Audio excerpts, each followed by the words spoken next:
Après s'être trouvé dans la situation d'un homme, il s'est humilié lui-même. Philippiens 2:8.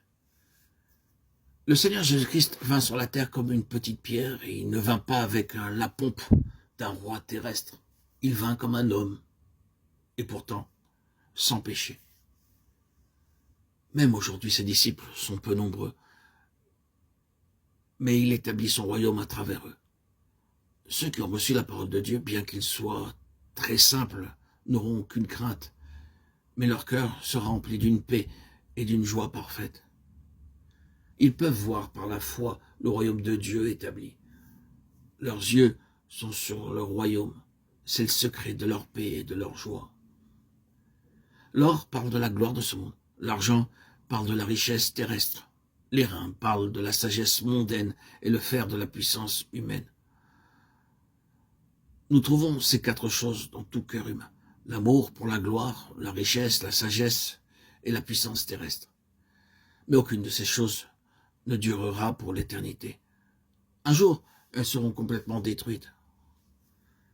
Si vous désirez être un vainqueur dans le royaume de Dieu, tout amour pour la gloire, la richesse, la sagesse et la puissance terrestre doit disparaître. Alors tous verront Christ. La pierre détachée, sans le secours de personne, s'expanser et se développer en vous.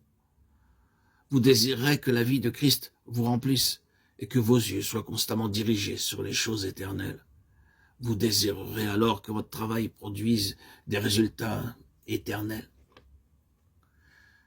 Voici, notre Dieu que nous servons peut nous délivrer de la fournaise ardente et il nous délivrera de ta main, ô roi. Daniel chapitre 3, verset 17.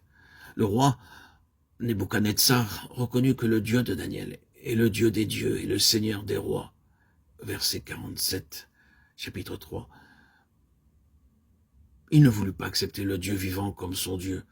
Dieu lui avait montré des choses merveilleuses pourtant, mais le roi n'avait pas tourné tout son cœur vers ce Dieu de Daniel.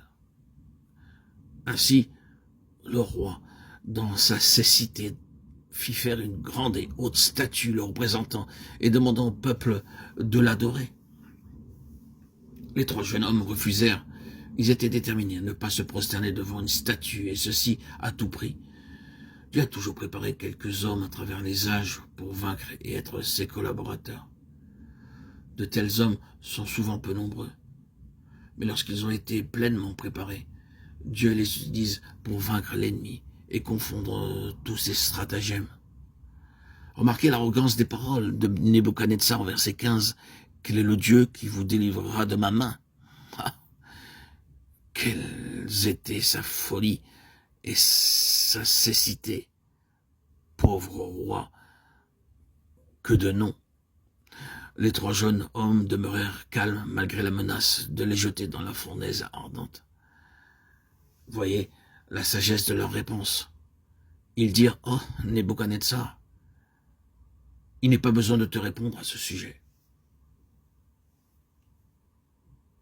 Leur confiance, leur assurance, leur détermination, leur foi à croire au Dieu d'Israël